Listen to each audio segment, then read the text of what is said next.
Is it unnecessary for me? No, I don't think so.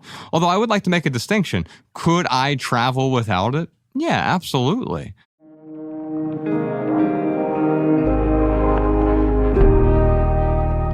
Let's do one more question here from YouTube. This one is from Tom.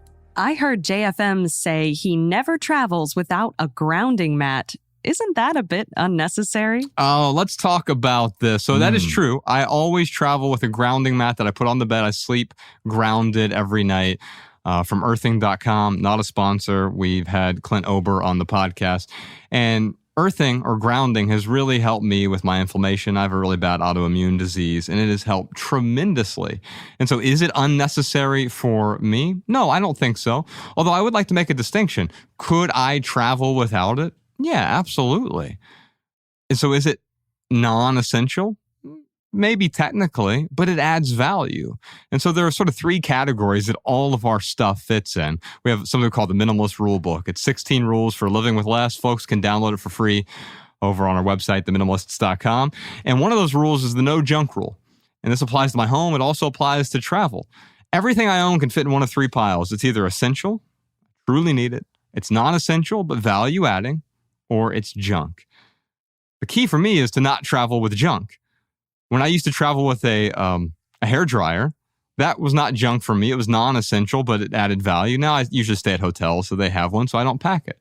But if Light or TK traveled with a hairdryer, it's going to be junk for them. It's just simply going to get in the way. Mm-hmm. There are some things I would travel with that I'd love to travel with, but they aren't practical. I get an ice bath every morning, and I've been doing this for about a decade now, and I really enjoy doing that. I can't pack an ice bath with me, and that's okay, so I go without. It's just not practical. I would also pack my own food if I could, but that's not practical either because I don't eat any processed foods. So keeping fresh foods on long trips doesn't work, and so I'm unable to pack those things. But what I will say is that there are 3 or 7 things. In fact, I was looking at your book, Light, and I want to talk to you about some of these things. There are 3 things I always travel with. One is a grounding mat. One is a sleep mask wherever I am because I can sleep during the day. I can sleep if I'm on a bus. I can sleep, if there's sunlight just coming through the window or moonlight coming through the window or EMF somewhere. And then earplugs, just a basic pair of earplugs that help me sleep without interruption. I'll put a link to the ones that I use in the show notes. But Light, in your book, on page 69, there are 7 items you have. But before we get there, you also travel with a meditation shawl. And I know for me, that would be an unnecessary item for a few reasons. One, I believe yours is wool, I read. I'm hyper allergic to wool. And so that'd be awful, right? I'm allergic to codeine as well. It'd be like if I rub codeine all over me and I end up with rashes, that's a huge problem, right? But you have a meditation shawl that you always travel with, and it is a multi-purpose item. Maybe talk a bit about that, and then I want to dive into these 7 different items that you have in your travel bag. Sure. So I've been a long-term meditation teacher and practitioner. I've been meditating for over 20 years at this point. And my shawl, I first started using shawls when I went to India. And I meditated in India. And for those of you who've been to India before, you know that India has lots of flies, there's lots of monkeys, a lot of things. But so the meditation shawl is a way of just maintaining a temperature control. So making sure that you feel cozy, because the cozier you are, usually the deeper you can go in meditation. And who doesn't want to go deeper in meditation? It's also a mosquito or fly repellent because things can't really land on you and bother you during your meditation.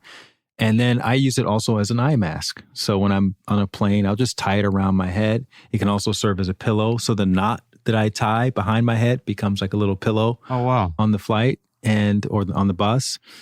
And I talk about in the book, there are multiple purposes for that. And that's one of the things that that's one of my personal codes for the things that I carry is how many purposes can I use this thing for, and then I'll carry it. So for instance, I always travel with a journal, and this is just like a little paper journal that I can write anything with. I can learn languages. I can write down names of people whose names are very hard to pronounce, and I can write out a little map for people. So, and I could flirt, if I see someone who I find attractive, I can write a little note and with my number in it. And I talk about all that in the book as well. So, it's just a way. Otherwise, this would also go into a non-essential category, but it has so many purposes that it's something that I don't mind carrying around. And I suggest that we all find our versions of that. You don't need a meditation shawl. You don't need a grounding mat. You don't need a journal, but you may have something that allows you to be more present. And that's what the through line is on all of my points in the book, is that, it helps you to become more present. And sleeping, if you can do any little thing that helps you get better sleep, you're going to be a better version of yourself the next day. And what's cool about that is it's not prescriptive in the sense that everyone should now travel with a meditation shawl and a grounding mat and earplugs and a sleep mask and a journal. Because the truth is, and I think what you're saying here is like, it really augments your travel. Mm-hmm. But if I carried it with me and I didn't use it, then it would just weigh me down a little bit, right? And so you had 7 items here in the book that I just wanted to go through a few of these. Sure. You talk about what's in my bag, my accessories. So you've got a good pen. Yep. In fact, later in the episode, Professor Sham, we're going to do a tour of his. Mm-hmm. He's a pen collector. He has extravagant, really expensive pens. What's the most expensive one? $85,000? It's $500. Oh my gosh! I just got that. Well, we'll do. We're going to do a pen tour with him. But you say you travel with a pen. That makes sense, especially with the notebook. You talk about the beads that you travel with. Mm-hmm. Talk about that. So I usually wear a string of mala beads, and I do these. I facilitate these workshops and trainings around the world. It's one of the ways that I make money and also help to give back. And so because I'm living from a backpack, I don't have a whole wardrobe of, robes and suits and things like that. I usually just have a t-shirt and some chinos. And so if I'm just walking around with a t-shirt and chinos, I'm just a guy with t-shirt and chinos. But if I put some mala beads on, now I'm a meditation teacher with t-shirt and chinos. And it does a really great job of accentuating whatever it is that I happen to be wearing at the time. Yeah, you're signaling, but I assume there's a practical aspect to that as well. It's really just decorative, honestly. Okay. Yeah. And what about, you say you travel with a smartwatch and a smartphone. So yes. For me, a smartwatch would totally get in my way, but I'm not now prescribing, well, that's silly. I can't believe he travels with a smartwatch. How dare you, right? Yeah. But it sounds like you get some value from it. Yeah, so I had one. I don't have it right now because it broke. Oh, no. Dropped it. And I haven't replaced it. And yet he was still here on time. I was still here on time. But what the smartwatch did for me was, I'm a big walker and I like to get at least 10,000, 12,000 steps a day. And so the smartwatch was just a way of just saying, okay, I've got this many steps. I've got this many more steps that I want to get throughout the day. So instead of driving to that errand, I'm going to walk that errand. Yeah. And obviously you can do this from your phone as well. Pull out your phone. And that's what I've been doing, but it was just a little bit more efficient to use the smartwatch for that purpose. I do something similar with the Oura Ring. So exactly. I don't even think about traveling with it, but it's on my person, right? Smartphone you have listed in here, but then also headphones, a tablet, and a backup charger. Mm-hmm. Maybe talk about a few of those things. So headphones, a lot of times I'll be walking around. So I'm spending most of my time now in Mexico City.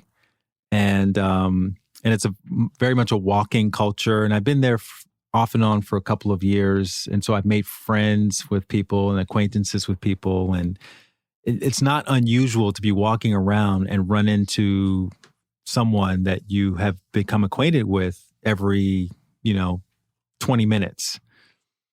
And so, but if you have earphones in, a lot of times people won't stop to talk to you. They'll go, are you on there? It's a signal. Yeah. And then if you don't feel like talking to that person, I'll just keep them in my ear sometimes. If you don't feel like talking to that person, you go, yeah. And you keep going. And if you do, you take them out and you talk. And that's just one, another way. Obviously, you can listen to things, podcasts and books and et cetera through your headphones. But it's a good way of kind of editing how you're investing your time as you're out and about walking around. And because it's a way to let people save face. And then you get to also manage your time a little bit better, because it's not really like a personal thing. Like, I don't like this person. It's just that I have time to stop and have this conversation right now. And you might not have the attention or the resources right now. And so it's going to feel like you're blowing them off, even though that's not your intention. Right. By the way, Kobe used to do that. He wrote about that in Mamba Mentality. Did he? In the locker room, he'd have his headphones on because he wanted to meditate before the game, and that kept people from talking to him. But is that why you listen to a lot of audiobooks, so that you don't have to carry books around? Yeah, I don't have any space for books. So I do audiobooks for sure. Yeah. Now, in your bag, in the book you talk about, you have about 30 items that you keep in your day pack. You have a button-down shirt, a pair of pants, 2 pairs of shorts, 3 pairs of underwear, 3 shirts, a jacket, a hoodie, a sweatshirt, a belt, a pair of casual sneakers, another pair of shoes, a pair of sandals, toiletries, refillable water bottle, meditation shawl, meditation teaching kit, tripod, podcast microphone, rechargeable battery, tablet, journal, and the mala beads. Now, has any of this list changed since you published the book?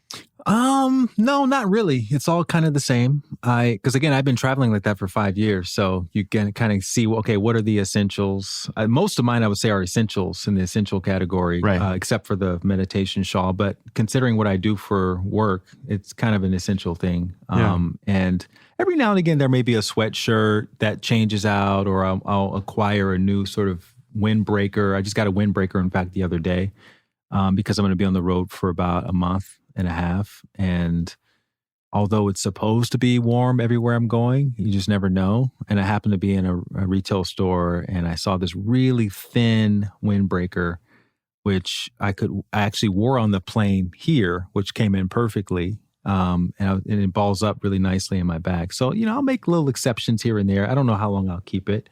The quality wasn't like, it's not exactly, high end or anything like that. But I'm definitely open to getting rid of things. Or sometimes, like I said, the watch broke. I haven't replaced it. I'm not sure I'm going to replace it anytime soon because I really had an affinity for that particular watch. So yeah, it just depends. But that's generally a good representation of what you'll find on me if you happen to catch me like traveling somewhere at an airport.